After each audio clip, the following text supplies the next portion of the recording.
So what I want to sort of enlighten you about is what does network security look like from an infrastructure perspective. A lot of programs that you're going to take are not looking at the problems that we're experiencing from the industry's perspective. They're looking at it from their perspective of what they like to teach and what's sexy. Now, is that really what we need? No, because there are things that they're teaching, such as hacking, creating malware, all the nefarious side of the house, without really teaching you analysis and how to delve into how to defend. I don't need you to look at life from an attacker's perspective. I need you to look at life from the defender's perspective. And why do you think that is? Why do I need you to have the defender perspective? Isn't that what we're supposed to be doing? That's what you're supposed to be doing, right? You're not supposed to be attacking. But also, it has been said to me, and this comes out of a self-defense military perspective, you must know how to use the tool if you are going to defend. Now, that said, as a martial artist, I teach how to defend against a knife before I teach you how to attack with a knife. Because you're going to forget about defense and only focus on attack. I've been doing this for 20 plus years from a physical perspective. But the militaristic perspective is, I want you to be able to use the weapon. I'm not so concerned whether you survive. That's what we work on later. Because they want to get you into the job, right? Okay. So I've got some buy-in in there to understand perspective. It's a misunderstanding of a quote, is what it is. The reality is your world is defense. You're going to be assigned to a corporation, maybe federal government, whatever group you're assigned to. And they're concerned about what is happening that stops commerce in their world. What stops connectivity, clients from purchasing. They're concerned about their throughput, their cash flow, their risk, their reputation. They're not concerned about their neighbor down the street who's being attacked. They're concerned about their organization. And that's what they pay you for. They don't pay you for global defense. They don't pay you for taking somebody out who's defending others. They pay you for defending their own networks. Make sense? Okay. You're expensive and you're a limited resource. They never have enough of us around. So they don't want you being distracted. They want you to be a blue team member. That said, they sometimes get confused. And they think they need to hire attackers to be able to effectively defend their networks. That's a fallacy. Can anybody tell me why? Everybody should have read the CIA security fallacies concept in the first week. So tell me why that's a fallacy. You let the fox into a henhouse. I love these euphemisms that we pull in from other places. I wouldn't hire a bank robber to secure my bank. Okay, if he was that, we'd fire him right away, right? I'll tell you from experience, when you apply to work for a financial institution, they require an FBI background check, and even a misdemeanor will stop you from being hired. Interestingly enough, not murder. But they will stop you from being hired if it's anything having to do with a breach of trust. Yes? Has there been any, like a negative impact by any companies hiring? I'm sure there have. Would they talk about it? Would they talk about it? No. No. We wouldn't hear about that. Security organizations often hire the nefarious. So not the company that's actually doing the defense, but a third company outside that does security, any form of security, might hire these people as a way of making a deal with the devil to get the inside dirty details of attacks. Yes, that is being done in the industry. I think that sends the wrong message. You have somebody that works for any number of nefarious groups. Somebody from a company comes across this person and hires them at a six-figure income. That sends the wrong message, doesn't it? Okay, so we have to have buy-in across the board that this is a bad thing. If you don't ostracize them and punish them, you're not going to get a change in behavior, first of all. Besides that, your company is going to want somebody they can trust. How do they determine they can trust you? Reputation, character, drug tests, background checks, financial history, right? Periodic background checks and periodic drug history, right? And peeing this on a regular basis kind of moment, right? If you work for the federal government, polygraph tests. Are polygraph tests reliable? No, they're not. No, mostly not reliable. So the reason is the polygraph test is what its goal is to prove if you are showing physical signs of lying. Those that are really good liars can lie past a polygraph test, first of all. The second is it's if you believe you are lying. So the sociopath is not caught by a polygraph test because they believe in their perspective. Does that make sense? So who is caught by a polygraph test? The stupid idiot that did something on the weekend, right? Or has done something that they really are ashamed about, such as adultery. Somebody who's just nervous. Just nervous will do it. That'll kill it, right? So psychological exams, tests, physical, that ask you questions, are also known to be only good the first time through.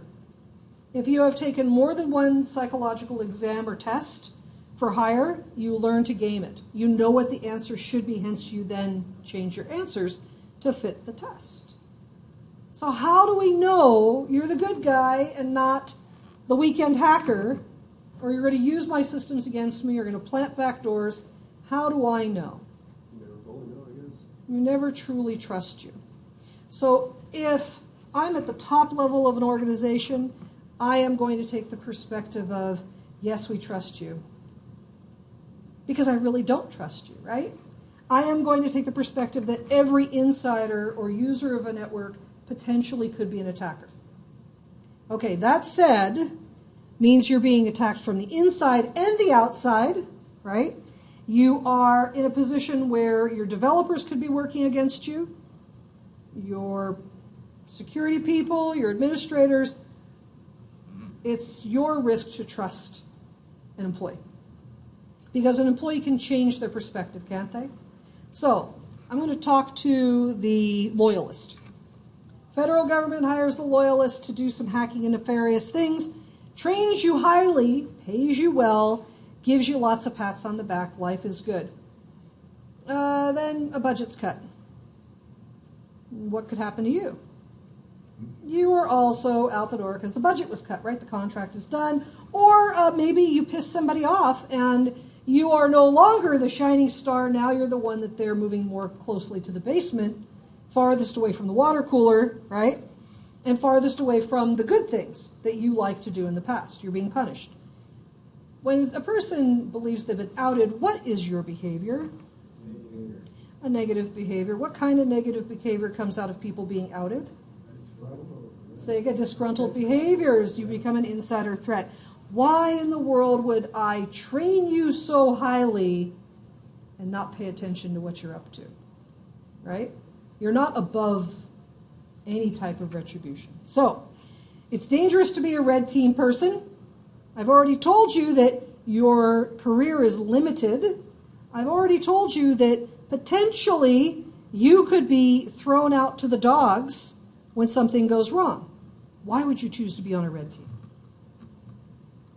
I've got reasons people do it, but I want a long-term career. I've been in the industry technically 45 years. A long time. You want to learn how to screw. Say again? You get to learn better how to screw. Yeah, you're getting better at doing bad things, right? That means your character is not what we would want, potentially. You can't tell right away. But you can't tell right away because it maybe comes out later, or life kicks you around a little bit outside of work, right? There's other things that often attribute to that. Or maybe you were coerced into doing bad things. So you're on the inside, someone uses duress or basically pays you, compensates you to do bad things, right?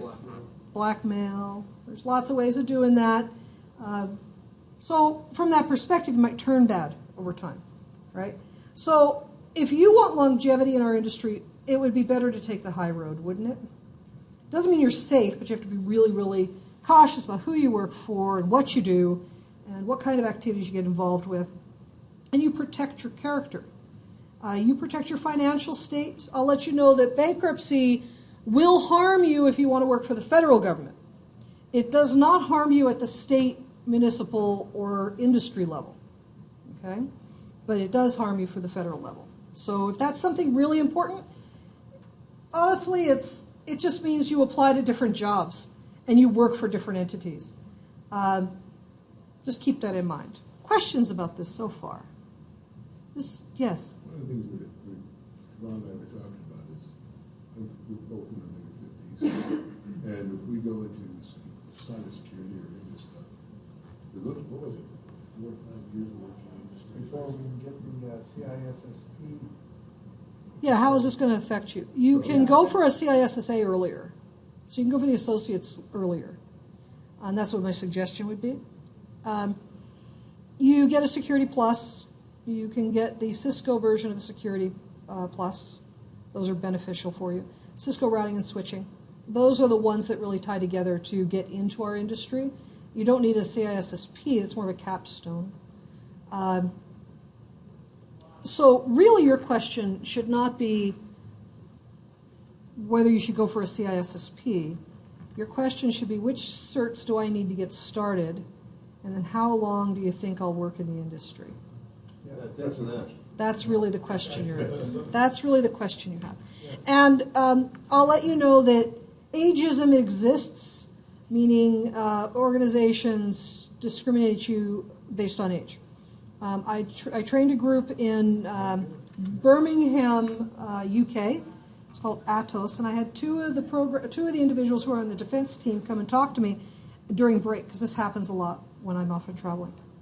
And they were older guys. They were older than you guys, and they were very, very skilled from the Unix and Linux perspective. I mean, these fall into the God level, and they were really concerned because they're trying to cross-train into this security team for these large data centers. They said, well, how long do you think we can work in the industry? We're a little scared we're not going to be able to keep up. I said, you got to be joking me, right? You're not going to keep up. As long as you have an interest in learning and you keep learning, you will keep up. You need to find places that are accepting of your knowledge, experience, and what you're bringing to the table. If you come to places where you walk in and everybody is in their 20s and early 30s, maybe not the place for you to work. Just because it's going to be too hard for them to relate to you. It's not that you can't relate to them. Place me into a place where we have 20s and 30s and I got that handled. But for them to relate to me, to be able to communicate with me and not feel that I am a dinosaur of some sort, once they find that I actually entered the industry in the 70s, they're like, do you know how to use a phone? Oh, babe, you should figure out what I can do with a Kali server, okay? You would be surprised. I said, I bet you can't socially engineer like I can.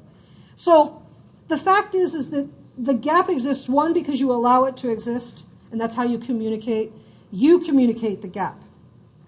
Also, you have to choose the right playing field. So an example is I don't like, personally, to work for financial and healthcare organizations. Not because they're not the right demographic, meaning the right age, but because they're very siloed. They don't like to share and work in teams. This is my box. This is my thing. You cannot touch it. Don't look in it. It's really insecure, but we don't want you to look in it. That, to me, is very uncomfortable. So again, it's choosing culture, not just by age, but by how they communicate and interact. Does that make sense?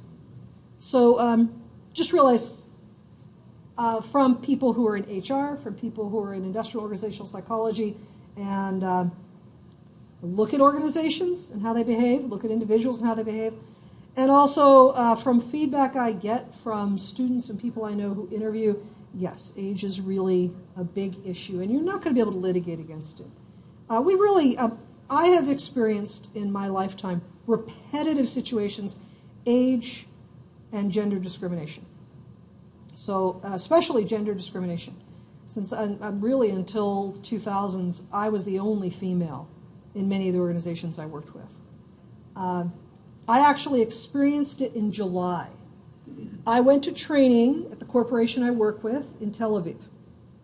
I sat down in a room. Now, this is a very rarefied group of people. There's only 4 of us in the world that are training all of the technology. And the trainer was Israeli, and he is a developer. And he looks at me, he gets really concerned. Look, and he says, Jeanette, are you going to be able to keep up with us? Yeah, what? I said, Oh, I think I'll do just fine. The guys from Germany across from me, their eyes are like big as saucers right now because they're thinking, what's the American going to do, right? And I said, oh, definitely. I had to answer that question 5 times in the first hour with him. But obviously, after the first day, I was one of 2 people in the room that understood communication with web servers. And then he sort of accepted the fact that I could keep up. But he kept saying, Jeanette, are you paying attention? Man, that's irritating during training when I'm going like this. So yes, it still happens. And generally, the people that question you are much younger than you. So just realize it's going to happen. Okay. So let's go back to this idea of why infrastructure? Why do you need to understand Cisco routing, CCNA, the Cisco routing and switching perspective? Why do you need Security Plus? Why do you need to look at it from the hardware side? Well, first of all, programmers, down here where these servers are and the users are, the programmers, they just want their application to work, and they do not give a hoot about whether the traffic is secure, just that it gets from point A to point E as fast as possible. That's their concern. Because you as users of their applications are click happy. It used to be 5 to 10 seconds you'd wait for a page to load. How long do you wait for a page to load now? Maybe. No, 3. My husband's like click happy, and he'll be on it 5 times. Literally instant. If you pay attention, you're going to be hitting refresh or clicking on something else every 3 seconds. If it's not instant, I start to think something broke. Very good. So you want to reload the page. Wow, you get to participate. So programmers are focused on that. And they're not focused on defending the infrastructure nor securing the data. They just want the application to work because they're pleasing the business owner and the user of the application. So that has nothing to do with security. That is all to do with getting you what you want as fast as possible. So they're not going to be any help to us. In fact, it's called the OWASP threats, OWASPS. OWASP threats are the top 10 ways software hurts us. And we do the same thing over and over again. Code libraries are bad. We've got SQL injections. We've got databases that aren't secure. All these bad things. So those are the protected objects down here deep into the network or wherever your data and your servers are, your web servers. Those are all holding that information. Along the way into the network, we start from the internet and work our way in. We hit a firewall and then a router that's going to route wherever we send the packets depending upon what you're asking for. And then we might, after the router, hit a load balancer on the way to the servers. A load balancer uses whatever's coming in, looks at it and says, I have 5 servers. Who's most available? Who has the least number of connections? That's called least cons. Who has the least amount of bandwidth in use? Okay, and I can weight that. I can give it a score and tell it to choose a server over others. But a load balancer is the next step down. And then, of course, we might have more firewalls in there, slowing down traffic, because every time a packet comes to a firewall, it goes, oh, what's inside? Oh, that was what it was, and sends it off to the next place. So we want to reduce the number of firewalls. We want to reduce the number of routers between our web servers and our clients. How secure are we? Probably not very secure if the database administrator and the developers are not helping us out. So the answer is, we put devices at the edge of the network before our routers to protect them from denial of service attacks. They're only looking at large volume. After that, down by the protected objects, further on down into our network, back by the web servers, our data farm, we're going to have what's called an application firewall. It's a software, I should say it used to be an appliance, and now everybody knows what an appliance is, yes? It's a dedicated box. Okay, so now we have them on general purpose servers and virtual, they're called VAs, and we have them as applications. And what an application firewall does is it uses rules to determine how you should access those servers. If it's got a page that you log into, you're only allowed to log in so many times a second, or a minute, or maybe 10 seconds, before it says you've offended and it locks you out. If you go to a web page where you're supposed to enter information for social security number, phone number, account number, it will hide the results that come to you or pass out of the network. Because obviously it was between you and the server, but after that, we don't want anybody else capturing that information like through a screen scraper. So it will hide that information. And that's done through an application firewall because the server people, those developers down there, they're not going to do it for us. They don't care about security at all, honestly. So we put this application firewall in the middle. Does that make sense? There are a number of them on the market. All except one are heinous to deploy, meaning it's going to take a lot of analysis. You're going to need to know the application. You're going to need to know the databases. You're going to need to know a lot of information to be able to implement them. I'm not here to sell technology, but the one that I work with is automated. I put it in place. I point it towards, and this is where our world is going, by the way. I point it towards a protected object or a group of servers, and it listens for a week. And after a week, it says, oh, here are the rules I want you to put in place. And then you approve them, and you're secure.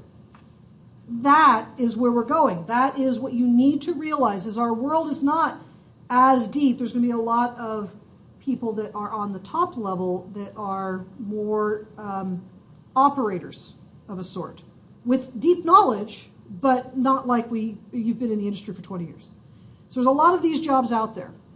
You have to be brave and go out to large environments to be exposed to those. So those are where you apply to the Fortune 500 companies, the large data centers, server farms, cloud providers. Get yourself out there. Take the janitorial broom sweeping job they're going to offer you with the shitty hours overnight, okay? Because those are the jobs that you're probably going to get out of the gate. Questions? I know that wasn't on the menu for today. I thought I'd capture it just in case, because I'm sure there's some people that aren't here tonight. And so I'm going to go ahead and stop the recording.